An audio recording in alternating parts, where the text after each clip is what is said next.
Kita tidak mesti menjelekkan pemimpin sebelum kita, walaupun menjadi lawan politik kita kemarin.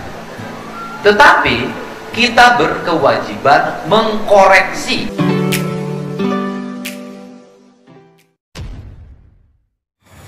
Assalamualaikum warahmatullahi wabarakatuh. Kembali berjumpa dengan saya di channel Gagasan Progresif 9, sahabat sebangsa dan setanah di mana saja Anda berada. Kembali kita akan mengupdate informasi-informasi terkini yang lagi ramai dibicarakan oleh para netizen. Namun sebelum kita lanjut, jangan lupa dukung channel ini dengan cara like, komen, dan subscribe. Serta jangan lupa aktifkan lonceng notifikasinya sehingga Anda akan terus mendapatkan informasi-informasi menarik lainnya. Saya tidak perlu berlama-lama, mari kita simak video berikut ini. Kita tidak mesti menjelekkan pemimpin sebelum kita, walaupun menjadi lawan politik kita kemarin. Tetapi kita berkewajiban mengkoreksi seluruh kebijakan-kebijakan pembangunan, kebijakan fiskal atau kebijakan anggaran untuk diarahkan pada percepatan pertumbuhan ekonomi, percepatan pertumbuhan kesejahteraan sosial, percepatan pertumbuhan pendidikan, kualitas pekerjaan, ketersediaan lapangan kerja. Itu yang jadi fokus utama. Kalau dikoreksi pasti nyenggol. Tapi kalau nyenggol, yang kita koreksi adalah kebijakan, bukan orang. Orang boleh berganti, tapi kebijakan harus berubah.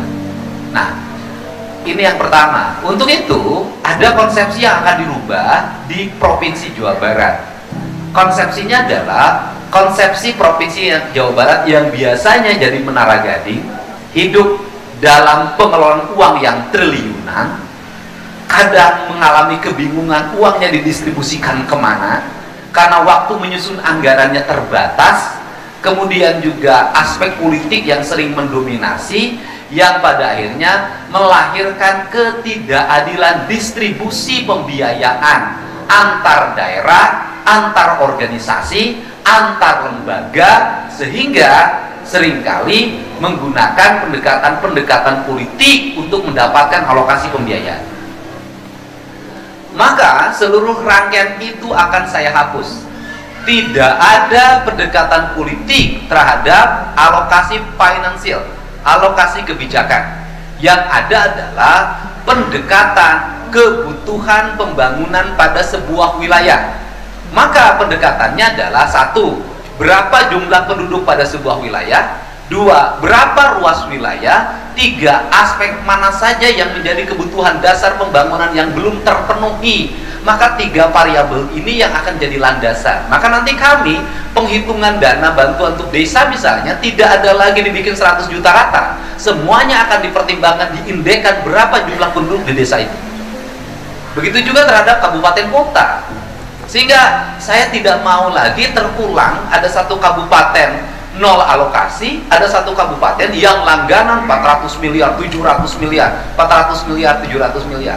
Dan itu pun, rasio itu pun akan kita gunakan pada bantuan andai kata masih dibutuhkan.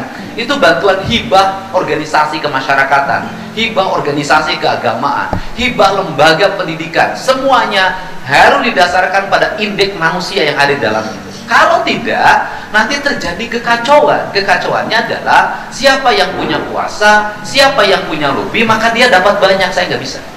Nah, ini yang akan menjadi dasar pertimbangannya. Karena ini menjadi dasar pertimbangannya, maka kita harus bersyukur di Jawa Barat ini punya PJ Gubernur yang lurusnya luar biasa. Tidak punya orientasi politik, tidak cawe-cawe keuangan, orangnya sederhana, dan betul-betul mengantarkan. Pada saat saya tidak membentuk tim transisi, karena saya tidak mau lagi melibatkan politik dalam birokrasi, maka PJ Gubernur menunjuk 10 orang eselon 3 untuk mendampingi saya membicarakan keuangan pemerintah provinsi.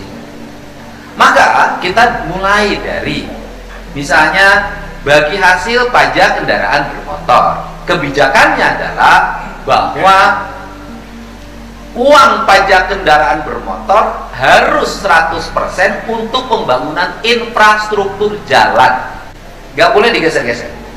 Andai kata seperti kota Bandung memang duitnya banyak banget, nah, di infrastruktur jalan itu kan banyak komponennya. Ada trotoar, ada PJU, ada terowongan pintar yang bisa membuat jaringan listrik dan ini masuk ke dalam, ada gapura, ada IT yang di situ memantau jalan dengan CCTV, dengan sistem informasi layanan lalu lintas, banyak komponennya. Yang intinya adalah seluruh uang itu harus diarahkan pada kenyamanan para pengguna jalan. Nah, kalau tahun ini kepercayaan publik meningkat, hari ini asumsinya yang tidak bayar itu 40%, maka setelah tanggal 6 kami akan mengumumkan sistem yang akan dibuat, di mana nanti mobil bodong yang nunggak pajak nggak bisa lewat lagi di jalan provinsi, nggak bisa lagi lewat di jalan kabupaten. Itu akan terjadi, nanti kami punya sistem. Nah, untuk apa? Untuk membangun rasa keadilan. Bagaimana? Jangan sampai orang pakai mobil mewah, pakai motor besar, tapi tidak bayar pajak, tapi menikmati fasilitas jalan dalam setiap hari. Nah, ini yang fokus kita adalah di tahun ini, di perubahan, bukan perubahan ya, kita mencoba mengkoreksi APBD Provinsi Jawa Barat tahun 2025. Kita mengkoreksi. Karena kita mengkoreksi, maka seluruh dana yang diturunkan pada kabupaten kota, kecuali pajak kendaraan bermotor, itu oleh kita di stop dulu sampai saya selesai dilantik tanggal 6. Tujuannya untuk apa? Agar anggaran ini dirubah dulu.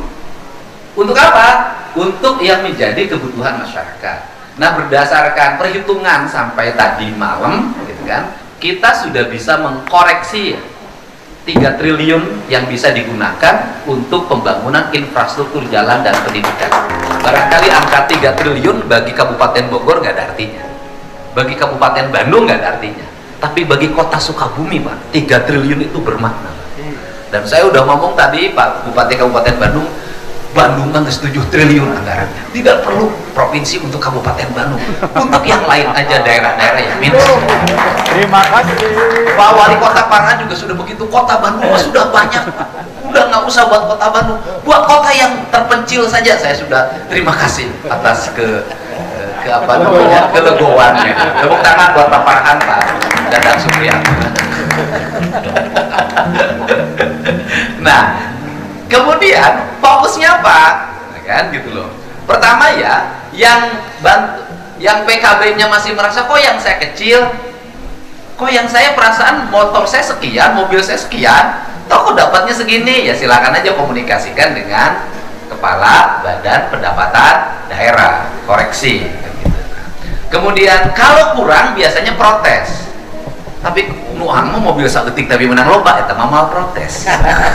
Nah, fokusnya apa? Fokus kita adalah memfokuskan satu, menyelesaikan jalan provinsi. Total kebutuhan jalan provinsi 4,7 triliun. Saya sih ambisinya pengen tahun ini selesai 4,7 triliun. Tetapi berdasarkan pertimbangan dari Kepala Pekerjaan Umum, Kepala Dinas, pertimbangan teknisnya adalah masih ada wilayah yang zero kelengkapan. Artinya AMP-nya belum tersedia, batching plan-nya belum tersedia. Maka kalau wilayah itu dipaksakan juga susah melakukan mobilisasinya, maka kita akan fokuskan pada wilayah-wilayah strategik yang seluruh kelengkapannya sudah tersedia. Dengan mendorong apa? Mendorong pertumbuhan kawasan industri, pertumbuhan kawasan perdagangan, pertumbuhan kawasan perumahan pemukiman yang di situ ada unsur-unsur pelayanan, sehingga agar memiliki efek ekonomi.